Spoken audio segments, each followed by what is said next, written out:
Let's turn back to Colossians, because I want to show you real quickly before we go a couple of more. Colossians 3 has another point that I want to emphasize with you in verse 12.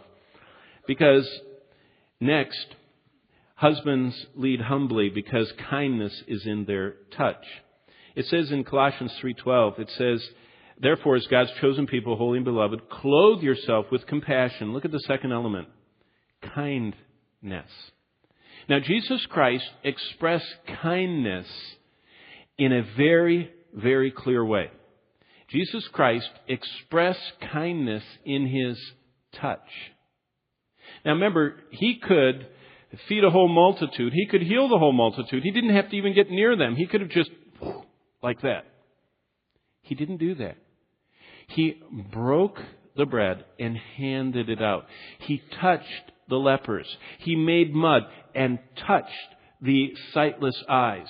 He put His fingers in the unhearing ears. Do you remember how often Jesus touched people? In fact, over 40 times in the gospel, it specifically says He put His hands on them. Now, if that's how Jesus led, humbly, then kindness should be in our touch. And a husband who leads with humility will practice the simplest yet most neglected way of communicating love, by tender touch. Husbands who love this humble way are constantly in the habit of giving their wives tenderness, what the world would call chivalry and courtesy. If you've never felt the touches of Jesus through the pages of the gospel, a very moving study would be to actually read and look just through the Gospels at when Jesus touched people and see how it stands out in the Gospel record, how beautiful it is.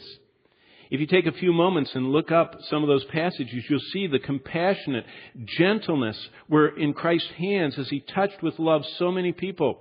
Jesus had a loving touch of kindness. He didn't just speak. He didn't just heal. He didn't just feed or protect or provide. He did all those things with the recorded addition of a special touch. People, whether they acknowledge it or not, need touching to be healthy.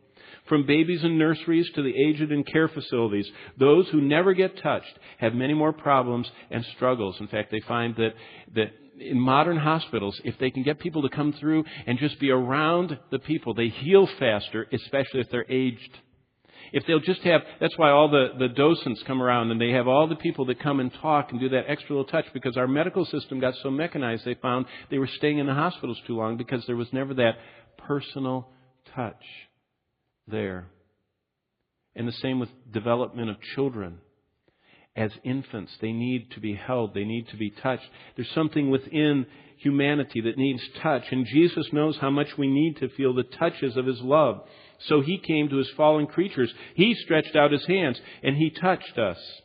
Husbands, decide right now that kindness will be expressed by your touch, and that you are going to become the most loving and expressive friend on earth to your wife. God has told us that the rewards for that will last forever.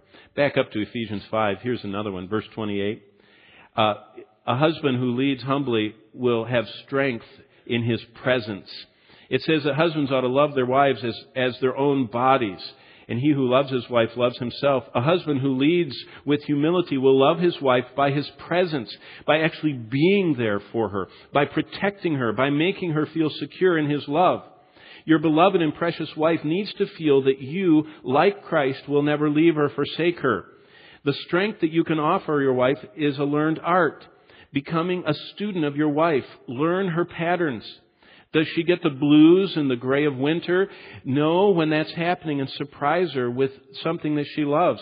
Does she need time alone when she's going through her monthly struggles? Then send her off to a bookstore to drink tea and read her Bible, or just be alone to think. How about the loss of her parent in the past? Do you remember and comfort her? It's this strength of your presence, anticipating her needs. Just as we anticipate it, it says in Ephesians 5:28, we know how to care for our own body. We anticipate that after a long day we're going to need rest. Do we anticipate for our wife? Do we have the strength of our presence near our wives?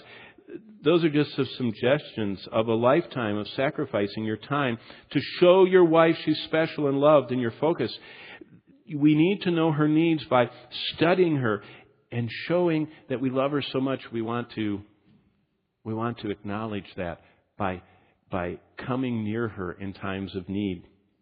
Husbands, we should decide that our strength will be offered by our presence, that we're going to become the greatest student in the world of our wife's needs.